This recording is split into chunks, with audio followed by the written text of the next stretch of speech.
നമസ്കാരം. എല്ലാ സജ്ജനങ്ങൾക്കും സന്ധ്യാദീപത്തിലേക്ക് സ്വാഗതം.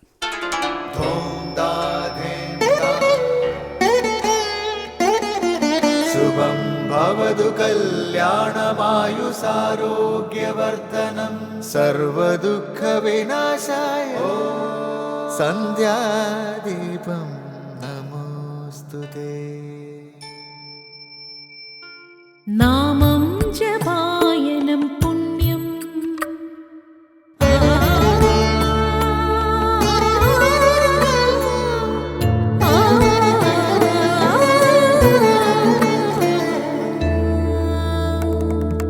നാമം ജപായനം പുണ്യം നിരുപമദീപാങ്കുരം പോലെ സ്വരശ്രുതിലയവരമതുലം ദീവാങ്കണം മോക്ഷസംഗീതസാരം നീളും വഴിത്താരയിൽ ജീവതാരം മന്ത്രാലാപം മായാവിൻ നിൻ പ്രസാദം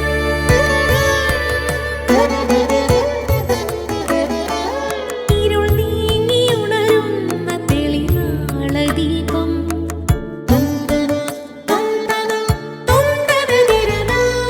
ഇരുൾ നീങ്ങിയുണരുന്ന തെളിനാളദീപം പ്രണവാമൃതം ചൊരിയുന്ന ദീപം ദീപം ദീപം ദീപം ദീപം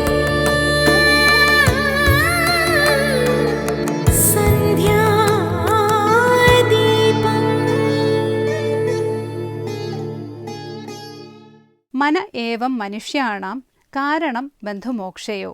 ഈ വരികൾ പ്രസിദ്ധമാണ്. എല്ലാ ഇകഴ്ചകൾക്കും മികഴ്ചകൾക്കും കാരണമായി തീരുന്നത് മനസ്സാണ്. മനുഷ്യനെ സംസാരബന്ധനത്തിൽ തളയ്ക്കുന്നതും നിത്യനിർമുക്തനാക്കുന്നതും മനസ്സാണ്. നരകം വിധിക്കുന്നതും സ്വർഗം തെളിയിക്കുന്നതും മനസ്സ് തന്നെ. ഭോഗരസങ്ങളിൽ വീണ് നശിക്കുന്നതും ത്യാഗതപാഗ്നിയിൽ നീറി ജ്വലിക്കുന്നതും മനസ്സ് തന്നെ. എല്ലാ ദൂഷ്യങ്ങളും മനസ്സിൽ നിന്നുമാണ് പുറത്തേക്ക് വരുന്നത്. മനോദൂഷ്യം ക്രിയകളെയും ദുഷിപ്പിക്കും. ക്രിയാദൂഷ്യം വീണ്ടും മനസ്സിൽ മലിനത നിറയ്ക്കും. അതിനാൽ ആദ്യം മനസ്സംസ്കരണം, പിന്നെ പരിസ്ഥിതി സംസ്കരണം. മനസ്സിനെ ആദ്യം എയർ കണ്ടീഷൻ ചെയ്യണം. അല്ലെങ്കിൽ ശീതീകരിച്ച മുറിയിൽ മനസ്സുഖമില്ലാതെ അസ്വസ്ഥരായി കഴിയേണ്ടി വരും. സന്മനോഭാവമുണ്ടെങ്കിൽ മാത്രമേ അന്യദുഃഖത്തെ സ്വന്തം ദുഃഖമായി കണ്ട് നന്മ ചെയ്യാൻ കഴിയൂ. ഹീന മനസ്സുള്ള ഒരാളെ സംബന്ധിച്ച് ലോകത്തിൻ്റെ ശോചനീയാവസ്ഥയിൽ അയാൾ തെല്ലും ചലനം സൃഷ്ടിക്കുകയില്ല. ശിക്ഷണം നേടാത്ത മനസ്സുമായി സമൂഹ സേവനത്തിനിറങ്ങി തിരിച്ചവർ വരുത്തിവയ്ക്കുന്ന വിനകളാണ് ഇന്ന് ലോകം നേരിടുന്ന പ്രശ്നങ്ങളിൽ ഏറെയും. ശിക്ഷണമില്ലാത്ത വ്യക്തി മനസ്സിൽ എല്ലാവിധ ദുർമേധസ്സും അടിഞ്ഞുകൂടും. തുടർന്ന് ശ്രീ കാവാലം ശ്രീകുമാർ പ്രശ്നോത്തര രത്നമാലിക ആലപിക്കുന്നത് കേൾക്കാം.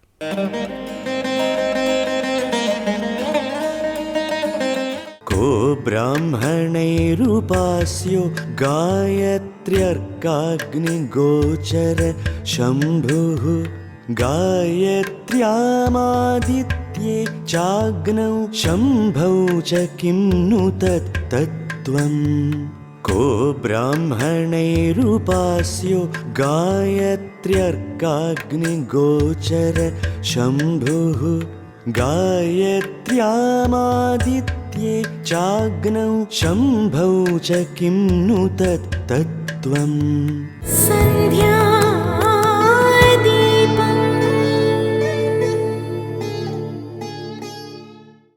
അടുത്തതായി ശങ്കരസ്തോത്രാമൃതം. ഗായത്രിയിലും സൂര്യനിലും അഗ്നിയിലും ഈശ്വരനിലും എന്താണ് തത്വമെന്നാണ് പ്രശ്നോത്തര രത്നമാലികയിലെ ഒരു ചോദ്യം. ഏതൊന്നിനെ വാക്കുകൊണ്ട് പറയാൻ കഴിയില്ലയോ ആ തത്വമാണ് ഈശ്വരനിലും ഗായത്രിയിലും അർക്കനിലും ഉള്ളതെന്ന് ആചാര്യൻ്റെ മറുപടി. ഈശ്വരം ചെയ്യപ്പെടുന്ന എന്തെങ്കിലും ഉണ്ടെങ്കിൽ മാത്രമേ ഈശ്വരനാകൂ.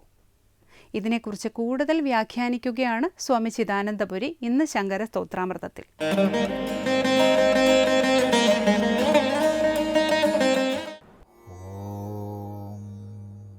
ഗുരുർബ്രഹ്മാ ഗുരുർവിഷ്ണു ഗുരുർദേവോ മഹേശ്വരഃ ഗുരുസാക്ഷാത് പരം ബ്രഹ്മ തസ്മൈ ശ്രീ ഗുരവേ നമഃ. ഓം സദാശിവസമാരംഭാം ശങ്കരാചാര്യമധ്യമാം അസ്മദാചാര്യപര്യന്താം വന്ദേ ഗുരുപരമ്പരാം. പ്രശ്നോത്തര രത്നമാലികയിൽ 61-ാമത്തെ ശ്ലോകമാണ് ശ്രദ്ധിക്കുന്നത്. അവിടെ ബ്രാഹ്മണന്മാരാൽ ഉപാസിക്കപ്പെടേണ്ടത് ആര് എന്ന ചോദ്യത്തിന് ഗായത്രിയിലും സൂര്യനിലും അഗ്നിയിലും യാതൊരു ശംഭു, യാതൊരു ഭഗവാൻ ഗോചരനാണോ ആ ഭഗവാൻ ശംഭുവാണ് ഉപാസിക്കപ്പെടേണ്ടത്. ഇവിടെ വിശേഷമായി വിഷ്ണു, ശംഭു ഇത്യാദി വ്യത്യാസങ്ങളില്ല എന്നുള്ളത് ആവർത്തിച്ച് പറഞ്ഞു ഓർക്കുക. അവിടെയാണ് വേറൊരു വലിയ ചോദ്യം വരുന്നത്. ഗായത്ര്യാമാദിത്യേ ചാഗ്നൗ ശംഭൗ ച കിം നു തത്വം. ഗായത്രിയിലും അർക്കനിലും അഗ്നിയിലും ഗോചരനായ ശംഭു എന്നാണല്ലോ പറഞ്ഞത്. അപ്പോഴാണ് ചോദ്യം വരുന്നത്, ഗായത്രിയിലും ആദിത്യനിലും അഗ്നിയിലും ശംഭുവിലും എന്താണ് തത്വം? അതിസൂക്ഷ്മമായ വേദാന്ത വിചാരത്തിലേക്ക് നമ്മളെ നയിക്കുന്ന ഒരു ചോദ്യമാണിത്. കാരണം ഒരു ഉപാസകനെ സംബന്ധിച്ച് സന്ധ്യാവന്ദനാദികൾ ചെയ്ത് ഗായത്രി ഉപാസന ചെയ്യുന്ന ഒരു ഉപാസകനെ സംബന്ധിച്ച് അയാൾ പ്രതിദിനം 2 സന്ധ്യകളിലും ഗായത്രിയെ ഉപാസിക്കുന്നു. ആ ഗായത്രിയെ ഉപാസിക്കുമ്പോൾ ആദിത്യമണ്ഡലസ്ഥനെ ലക്ഷ്യമാക്കുന്നു. അതുപോലെ ദിവസവും അഗ്നിഹോത്രം ചെയ്യുന്നു. അഗ്നിഹോത്രം ചെയ്യുമ്പോൾ അഗ്നിമണ്ഡലത്തിലും ഈശ്വരനെ ദർശിക്കുന്നു. അതുകൊണ്ടാണ് ഗായത്രിയിലും അർക്കനിലും അഗ്നിയിലും ഗോചരനായ ഈശ്വരൻ എന്ന് പറഞ്ഞത്. ഇവിടെയാണ് ചോദ്യം, ഈ ഗായത്രിയിലും അഗ്നിയിലും അർക്കനിലും ഈശ്വരനിലും എന്താണ് തത്വം? എന്താണുള്ളത്?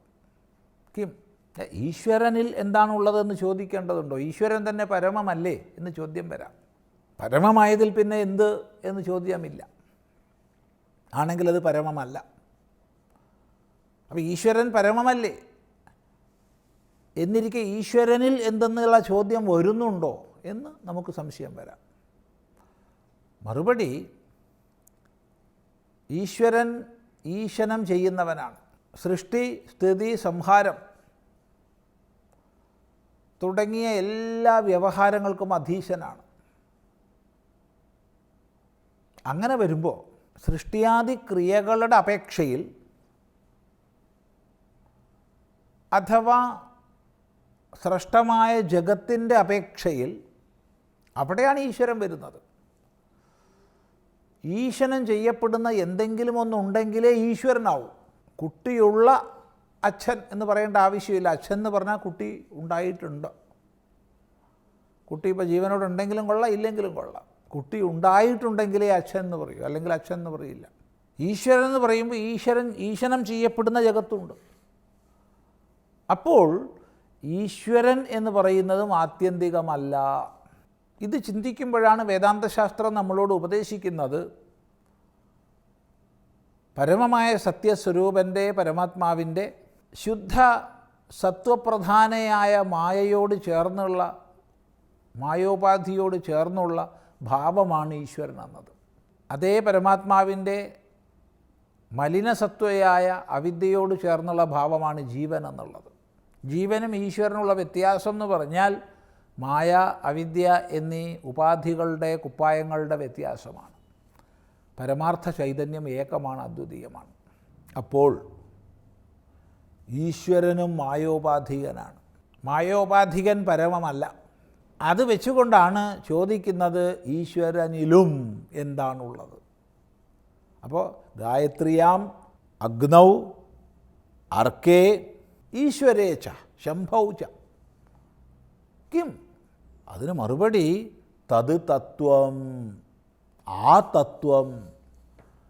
യാതൊന്ന് വാക്കിനെ അതിക്രമിച്ച് നിൽക്കുന്നുവോ, യാതൊന്നിനെ വാക്കുകൊണ്ട് പറയാൻ കഴിയില്ലയോ, ആ തത്വമാണ് ഈശ്വരനിലുള്ളത്, ഗായത്രിയിലുള്ളത്, അഗ്നിയിലുള്ളത്, ആദിത്യനിലുള്ളത്. ഗായത്രി, അഗ്നി, ആദിത്യൻ എന്നിവയിൽ യാതൊരു ഭഗവാൻ കാണപ്പെടുന്നുവോ ആ ഭഗവാന്റെയും തത്വം തത്വമാണ്, ആ തത്വമാണ്. യാതൊന്നിനെ വാക്കുകൊണ്ട് പറയാൻ കഴിയില്ലയോ, ആ തത്വം. ഇവിടെ തത്വം എന്ന് പറഞ്ഞ പദവും ശ്രദ്ധിക്കേണ്ടതാണ്. തത് ശബ്ദത്തിന് വേദാന്ത ശാസ്ത്രത്തിൽ അത് ബ്രഹ്മം എന്നാണ് അർത്ഥം. സാമാന്യ ലൗകിക ഭാഷയിൽ തത് എന്ന് പറഞ്ഞാൽ അത് എന്നർത്ഥം. വേദാന്തത്തിലാകട്ടെ തത് എന്ന് പറഞ്ഞാൽ പരമാത്മാ, പരബ്രഹ്മം എന്നാണ് അർത്ഥം. ത്വം ശബ്ദത്തിന് വാച്യാർത്ഥം ജീവൻ, നീ എന്നാണെങ്കിലും ജീവൻ എന്നാണ് ലക്ഷ്യാർത്ഥം, ആത്മാ. തത് ത്വം ശബ്ദങ്ങളുടെ ഐക്യമാണ് തത്വം. ജീവേശ്വര ഐക്യ ലക്ഷണം, ആത്മബ്രഹ്മൈക്യ ലക്ഷണം. അപ്പോൾ ആത്മബ്രഹ്മൈക്യമാകുന്ന അഥവാ ജീവേശ്വരൈക്യമാകുന്ന പരമതത്വമാണ് ഈശ്വരനിൽ, അഥവാ ഗായത്രിയിൽ, അഥവാ അർക്കനിൽ, അഥവാ അഗ്നിയിൽ. ഈ ഒരു പരമമായ വേദാന്ത ദർശനമാണ് ഇവിടെ ബോധിപ്പിക്കപ്പെടുന്നത്. നല്ലപോലെ വിചാരം ചെയ്യാൻ നമുക്ക് സാധിക്കട്ടെ. തുടർന്ന് അടുത്ത പ്രാവശ്യം ശ്രദ്ധിക്കാം. അടുത്തതായി ദീപാരാധനയാണ്. ക്ഷേത്രസന്നിധിയിലെത്തി മംഗളാരതി തൊഴുത് ഇന്നത്തേക്ക് മടങ്ങാം. എല്ലാവർക്കും നമസ്കാരം.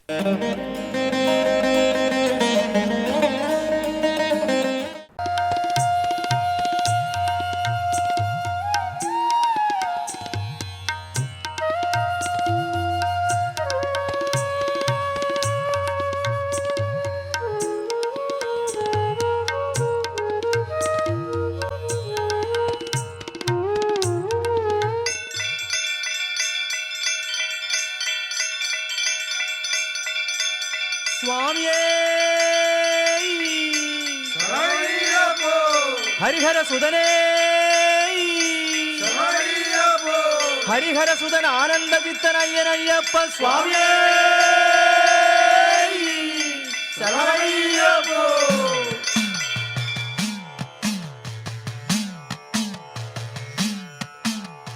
ജ്ഞാനമുദ്രാം ശാസ്ത്രമുദ്രാം ഗുരുമുദ്രാം നമാമ്യഹം.